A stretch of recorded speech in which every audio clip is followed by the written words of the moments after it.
大家好，欢迎大家观看今天的节目。一提起佛教，在许多人脑海里出现的就是出家人形象。实际上，出家只是佛教生活方式的一种。佛教徒中大多数其实是在家居士。居士通过婚姻建立家庭，既维系种族的繁衍，也护持出家人的修行，为出家人提供物质生活保障。而与之相对的，佛教也十分重视婚姻问题。对婚姻的条件、婚姻道德、离婚等问题都有许多论述，所以小编今天要来和大家聊的就是佛教的婚姻观。一、婚姻的条件。在婚姻的条件上，佛教强调尊重当事人的意志，明确反对将自己的信仰强加于婚姻，主张可以与不信仰佛教的人士通婚。佛教主张众生平等，反对种族和阶级歧视。在佛教看来，婚姻的基础应当是当事者的感情，而不是宗教信仰。在早期佛典中，曾多次记载佛教徒与非佛教徒结婚的故事。据根本目的伽卷7、卷8记载，一位佛教徒的妹妹嫁给了一位激烈反佛的裸体外道，并最终感化了他。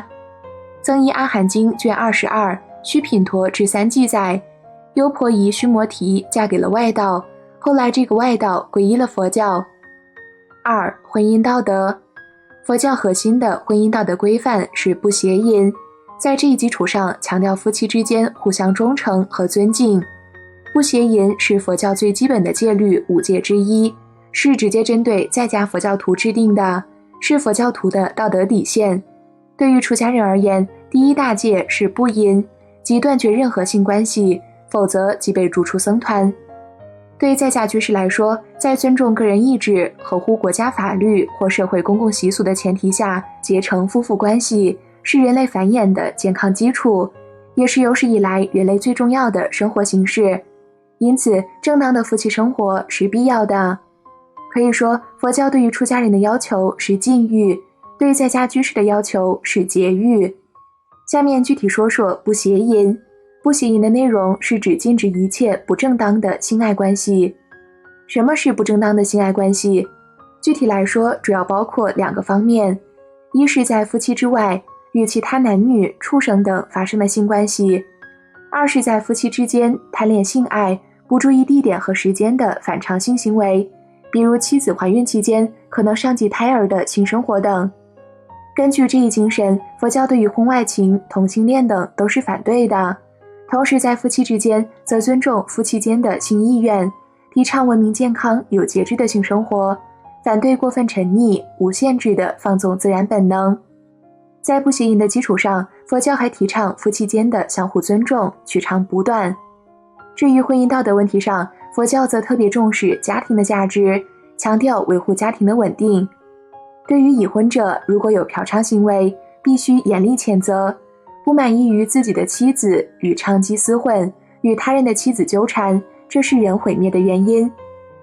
三、离婚问题。佛教对离婚没有明确的论述，其基本态度是重视家庭稳定，也绝对不反对离婚。如果家庭出现裂痕，佛教提倡破镜重圆。在四分律卷3中这么说道：若男女已先通而后离别，还和合，就是鼓励夫妻和好的意思。不过，如果婚姻由于种种原因的确不能维系，佛教徒也是可以离婚的。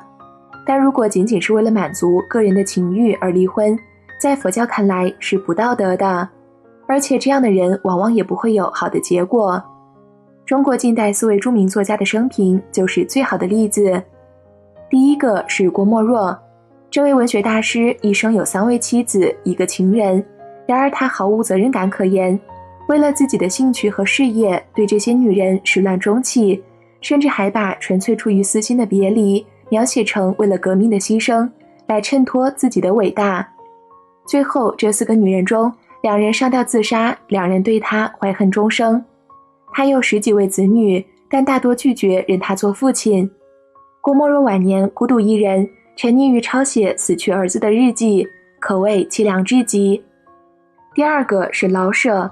老舍年轻时家境贫困，一位刘姓善人资助了这对孤儿寡母，甚至送老舍出国读书。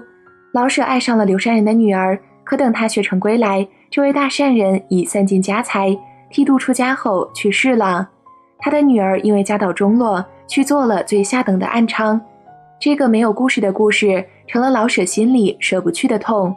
他写下《无题》和《微神》2篇小说，纪念自己的初恋，并直到34岁才通过朋友介绍成婚。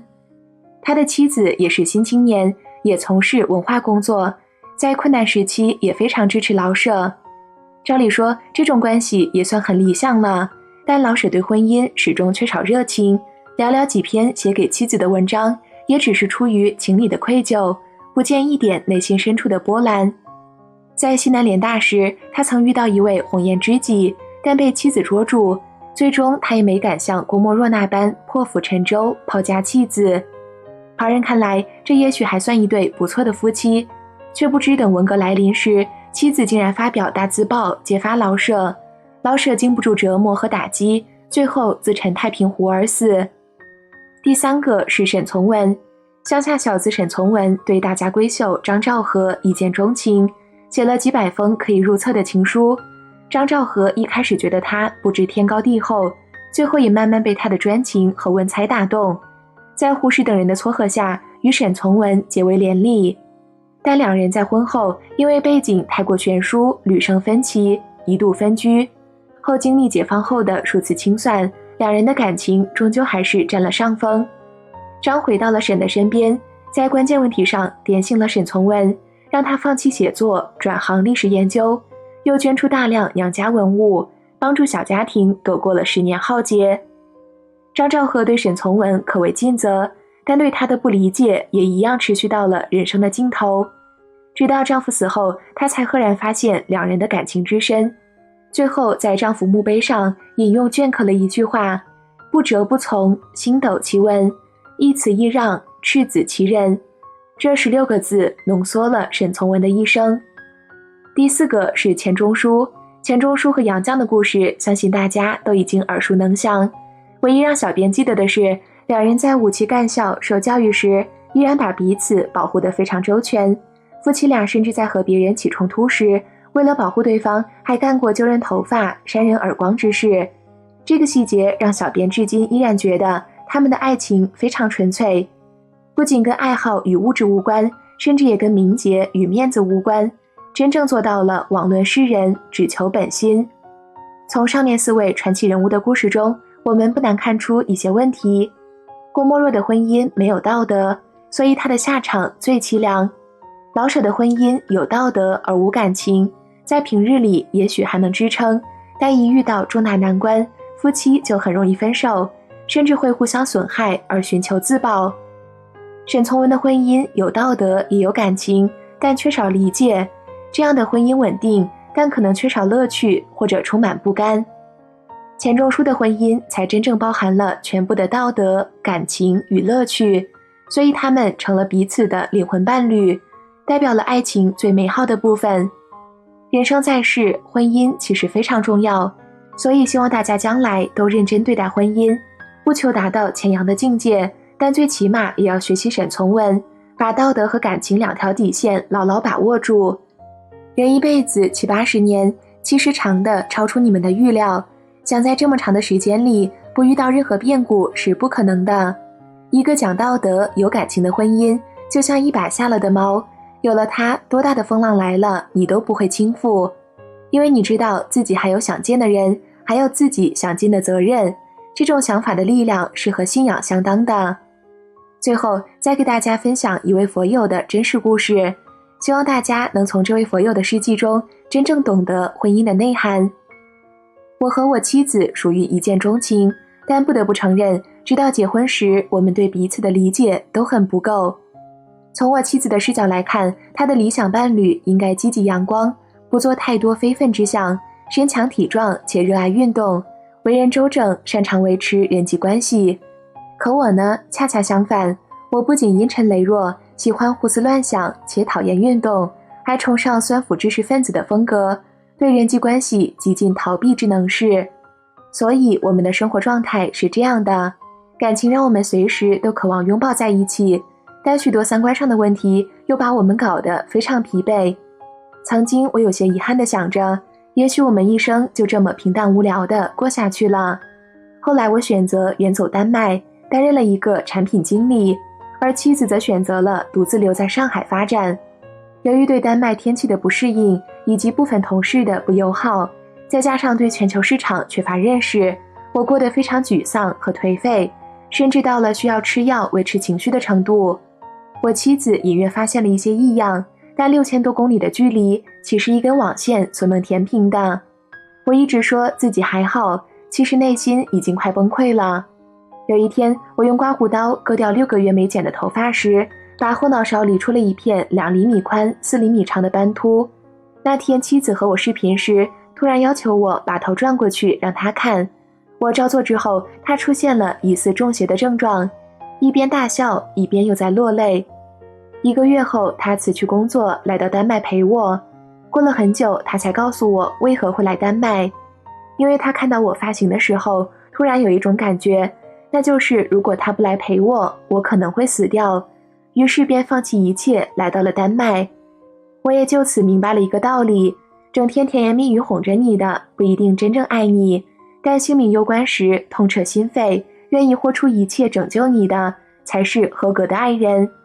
婚姻对一般人的价值，并不是让你每一天都开开心心，也不是让你能一直体会到爱和激情。很多时候，婚姻甚至是相反的，它用红绸缚住你的手脚，把一大堆不相干的三姑六婆、人情世故绑在一起，让你疲劳，让你怀疑这一切到底有什么意义。但如果你经历够多，终有一天你会明白，婚姻的真正价值其实体现在人生的暗面。在你寂寞的时候，旁边有一个人听你祈雨，陪着你无所事事。